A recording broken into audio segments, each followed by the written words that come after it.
I still remember that party like it was yesterday, even though it's been years now. It was one of those casual Friday night gatherings at my friend Derek's place. Nothing fancy, just a bunch of people from college hanging out, drinking cheap beer, and pretending we had our lives figured out. The apartment was that typical post-grad setup. Mismatched furniture from various parents' basements, posters trying to add personality to beige walls, and a speaker system that was definitely the most expensive thing in the room. I'd almost stayed home that night. I'd had a long week at my new job, the kind where you're still trying to prove yourself, and every task feels like a test. I was tired, my couch was comfortable, and I had a perfectly good Netflix queue waiting for me. But Derek had been persistent, texting me multiple times about how I needed to get out more, and how I was becoming a hermit. So I'd changed out of my sweatpants, thrown on jeans, and a button-down shirt that didn't need ironing, and made the 20-minute drive across town. I arrived around 8:30, fashionably late, but not so late that I'd missed anything important. The party was already in full swing, maybe 30 people scattered throughout the apartment. That perfect density where it feels lively without being claustrophobic. I grabbed a beer from the kitchen, exchanged the usual greetings with people I knew, and settled into what I thought would be a pretty standard evening of casual conversation and maybe some terrible karaoke later if people got drunk enough. That's when I first noticed her. She was standing near the bookshelf, one of those IKEA ones that everyone seems to own, talking animatedly with a couple of other people. She had this energy about her, this brightness that seemed to light up her corner of the room. Dark hair pulled back in a casual ponytail, wearing jeans and a green top that somehow looked effortless and put together at the same time. When she laughed at something someone said, her whole face transformed, and I found myself smiling without even knowing what the joke was. "That's Maya," Derek said, appearing at my elbow with the supernatural timing of a host who knows everyone at his party. "She works with Jennifer. First time here. You should go talk to her." I shrugged non-committally, the way guys do when they're interested but don't want to seem too eager. "Maybe later," I said, taking a sip of my beer and trying to look casual. But later came sooner than I expected, because about 15 minutes after that, Maya was suddenly standing next to me. I'd been examining Derek's vinyl collection. He was very proud of it, though half the records were warped from being stored in his hot garage, when I heard a voice beside me. "Is that an original pressing of Rumors?" she asked, pointing to the Fleetwood Mac album I was holding. I looked over, surprised to see her there. Up close, she was even prettier than I'd noticed from across the room. She had these warm brown eyes that seemed genuinely interested in my answer. "I don't think so," I said, checking the label. "Derek likes to claim his collection is all originals, but I'm pretty sure half of these are from the bargain bin at that record store on 5th Street. She laughed, really laughed, not just a polite chuckle, and I felt a little spark of something. Pride, maybe, that I'd made her genuinely amused. "I knew it," she said. "I was testing you."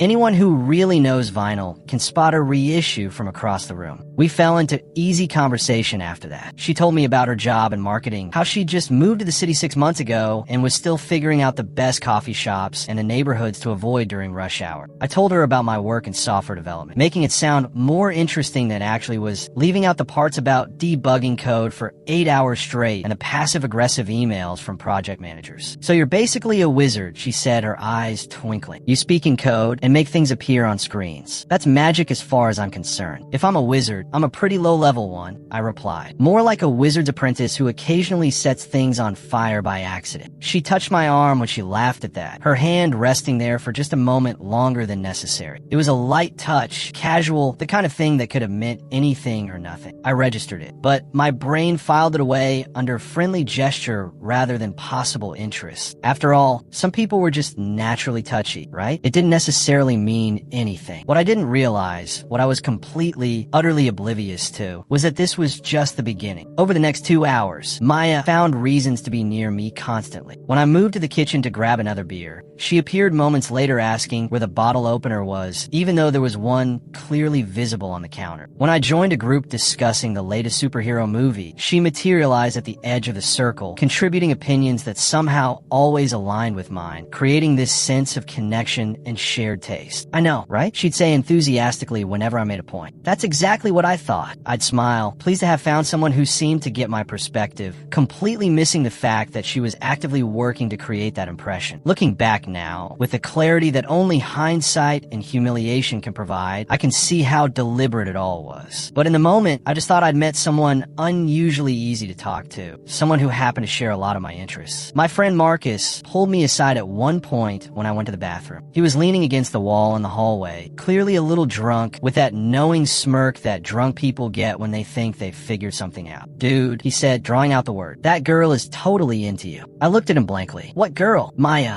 She's been following you around all night like a puppy. A very attractive puppy who keeps finding excuses to touch your arm." I shook my head, genuinely confused by his interpretation. "No, man, she's just friendly. We're having good conversations. She's a cool person." Marcus stared at me for a long moment, then laughed and clapped me on the shoulder. "You're hopeless, you know that. Absolutely hopeless." He wandered off, shaking his head, leaving me standing in the hallway wondering what he was talking about. I returned to the party and found Maya waiting near where I'd been standing before, as if she'd been holding my spot. She handed me a fresh beer. She'd noticed I was running low, and we picked up our conversation about travel. She'd been to Thailand the previous year and was describing the beaches with such vivid detail that I could almost feel the sand and smell the salt air. "You'd love it," she said, her eyes locked on mine. "We should go sometime." "Yeah, definitely," I agreed, thinking she meant we in the general sense, like people who enjoy travel. Not we as in you, and me specifically on a trip together. The distinction seems obvious now, but at the time, it didn't even register as potentially meaningful. The party continued. The music got louder, and someone broke out a deck of cards for an elaborate drinking game that I didn't fully understand the rules to. Maya sat next to me during the game, close enough that our knees touched under the table. When I made a joke about the confusing rules, she laughed and leaned into me, her shoulder pressing against mine. "You're really funny," she said, her voice warm and sincere. "I've been laughing all night." "Thanks," I said, genuinely pleased, though I think the beer might be doing some of the heavy lifting there. She shook her head. "No, really. You have this way of seeing things that's just different. Refreshing." I smiled, taking the compliment at face value, not recognizing it for what it was. Another clear signal that I was somehow completely missing. In my defense, I'd never been particularly good at reading romantic interest. I'd had girlfriends before, sure, but they'd mostly been the result of very direct, unmistakable communication. Someone would essentially have to say, "I like you and would like to date you," before I caught on. Subtlety was not my strong suit when it came to matters of the heart. As the evening wore on, people gradually started leaving. It was getting late, past midnight, and folks had early morning commitments or long drives home. The crowd thinned from 30 to 20 to a dozen. Derek was doing his host duties, saying goodbye to everyone at the door, collecting empty bottles and plates in a half-hearted attempt at cleaning up. I was thinking about heading out myself when I realized Maya was still there. We'd been talking steadily for hours now, and the conversation had never lagged or felt forced. She was sitting on the couch, and I was in an armchair adjacent to it, and we'd somehow ended up as the last two people in the living room while everyone else had migrated to other parts of the apartment or left entirely. The music had been turned down to a soft background presence, something acoustic and mellow that I didn't recognize. The lighting was dimmer now, too. Someone had turned off the harsh overhead light, leaving just a couple of lamps casting warm, gentle illumination. The atmosphere had shifted from party to something more intimate, more personal. It was the kind of setting that would have screamed romantic moment to anyone with even basic social awareness. But not to me. Not then. "This was fun," Maya said, tucking a strand of hair behind her ear. "I'm glad Jennifer convinced me to come." "Yeah, Derek throws a good party," I agreed. "Well, good might be generous. Adequate party. Parties that don't get shut down by the police party." She laughed again. She'd been laughing at my jokes all night, even the ones that were barely jokes at all, just mildly amusing observations. "You're selling it short. I had a really great time." There was something in the way she said, "really great time," an emphasis that suggested she wasn't just talking about the party in general. But I nodded along, oblivious as ever. "Me too. It's nice meeting new people." A flicker of something crossed her face, maybe disappointment, maybe determination. She shifted on the couch, angling her body more toward me. "So, random question," she said, her tone shifting to something more casual, like she was about to bring up something ordinary. "Have you ever had surgery?" I blinked at the unexpected topic change.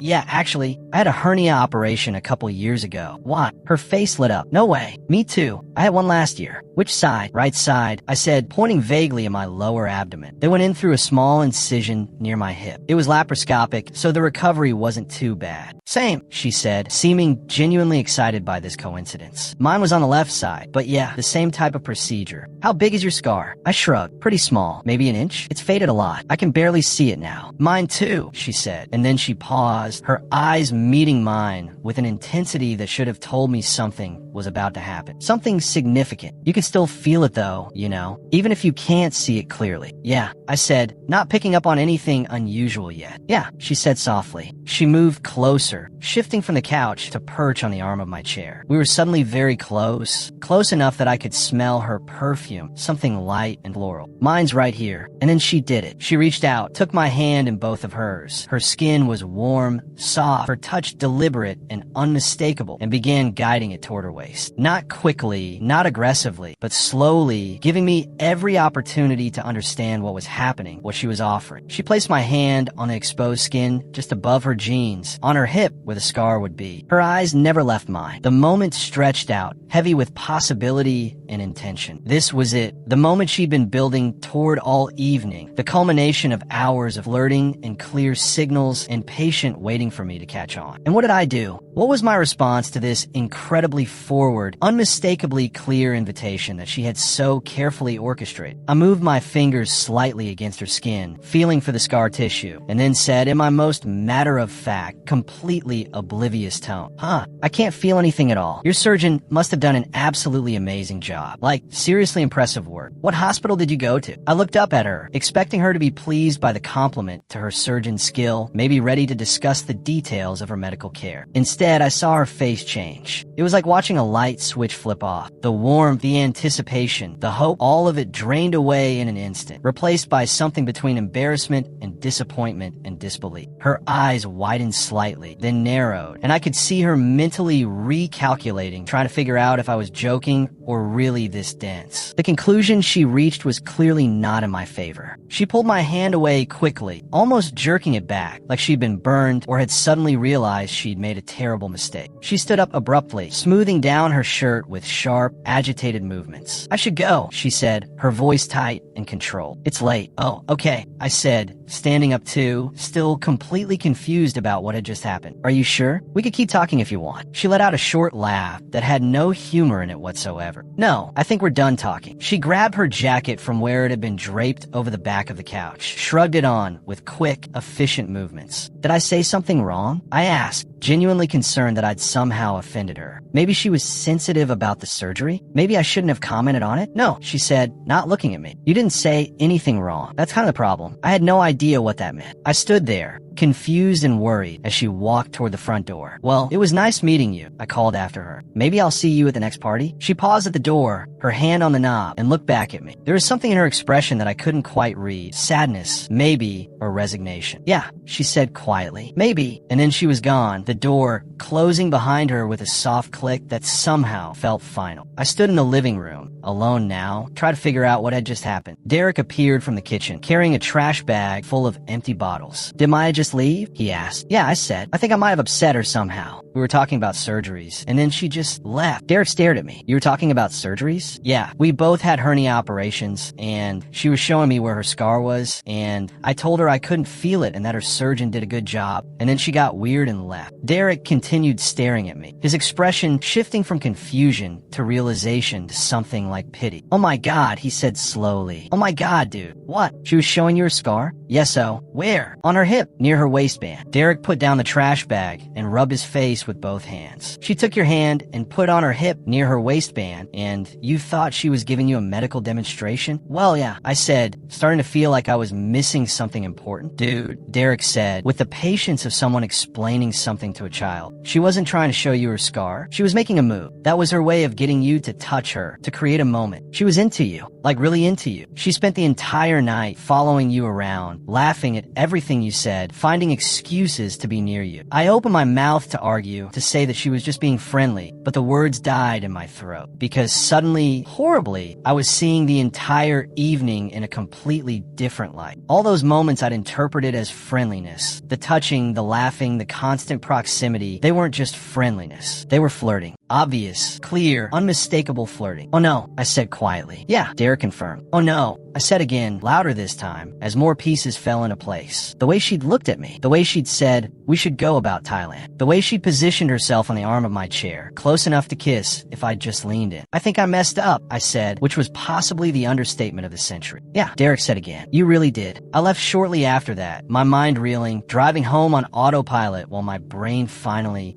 caught up with reality. I replayed every moment of the evening, seeing it all through this new, horrifying lens of understanding. Every signal I'd missed, every opportunity I'd failed to recognize, every clear indication of interest that had sailed right over my oblivious head. By the time I pulled into my driveway, I was groaning out loud, actually hitting my steering wheel in frustration. "You idiot," I told myself. "You absolute idiot." I sat there in my car for a long time, engine off, just staring at my steering wheel and contemplating the depths of my own social incompetence. A girl had been interested in me, clearly, obviously interested, and I'd somehow turned what should have been a romantic moment into a casual medical discussion about surgical techniques and scar tissue healing. I thought about texting her, try to explain, but what would I even say? "Sorry, I'm so oblivious that I didn't realize you were flirting with me when you literally put my hand on your body." That would just make it worse. Besides, I didn't even have her number. I'd spent hours talking to her and hadn't thought to ask for it. Because why would I need it? We were just being friendly, right? Wrong. So wrong. I eventually dragged myself inside, took a long shower, and lay in bed staring at the ceiling, replaying the evening over and over again. The worst part wasn't even that I'd missed my chance with someone I'd genuinely enjoy talking to. The worst part was the look on her face when she'd realized I wasn't playing hard to get or being coy. I was just genuinely that dense. That moment when hope had died in her eyes and been replaced by embarrassment and disappointment. I made her feel rejected without even realizing I was doing it. She'd put herself out there, been brave and forward and clear, and I'd responded by complimenting her doctor. The next morning, I texted Derek asking if he could get Maya's number from Jennifer. He responded with a single word: "No." "Why not?" I texted back, because Jennifer already talked to her, and Maya said, and I quote, "If he was interested, he would have figured it out." She's not interested in someone who needs a diagram to understand basic human interaction. I couldn't even argue with that assessment. It was harsh but fair. Over the following weeks, I kept hoping I'd run into her again, that I'd get a chance to explain or apologize or at least show her that I wasn't always that oblivious. But she didn't come to any more of Derek's parties. Jennifer mentioned once that Maya had started seeing someone, a guy from her gym, who had apparently been very direct about his interest. He just asked her out, Jennifer said, like a normal person. Imagine that. The jab was clearly directed at me, and I deserved it. That night became one of those stories I tell sometimes, usually when someone asks about my most embarrassing moment or biggest missed opportunity. It's funny now, in a self-deprecating way, though it still makes me cringe internally every single time I think about it. I learned something important from the whole experience, though it was an expensive lesson in humiliation. I learned that when someone is showing you clear interest, when they're making themselves vulnerable by putting themselves out there, the least you can do is actually pay attention. Not everyone is going to hit you over the head with their feelings. Sometimes the signals are subtle, and you need to be looking for them. Though in Maya's case, the signals weren't even subtle. They were neon signs, fireworks, skywriting, and I still miss them. I'm better now at reading these situations, or at least I try to be. I pay more attention to body language, to tone of voice, to the subtext beneath the text. I don't assume everyone is just being friendly when they might be trying to express something more. But sometimes, late at night when I can't sleep, I still think about that party. About Maya's smile when she laughed at my jokes. About the way her eyes lit up when I walked into the room. About the moment when she took my hand and guided it to her hip, creating an opportunity for something to begin. And I think about how I responded by discussing surgical techniques. If you're out there, Maya, wherever you are with your gym guy, or whoever you ended up with, I hope you know that I finally figured it out. It took me about an hour too long, but I got there eventually. And I'm sorry I made you feel rejected when you were being brave and clear and everything someone should be when they're interested in another person. I hope your surgeon really did do an amazing job, though. That part, at least, was probably true. If you enjoyed this story and have your own tales of spectacular social obliviousness, or if you've ever been on Maya's side of this equation, drop a comment below. And if you want to hear more stories about the various ways people can be completely clueless about romance, like and subscribe for more. Trust me, I've got plenty more where this came from.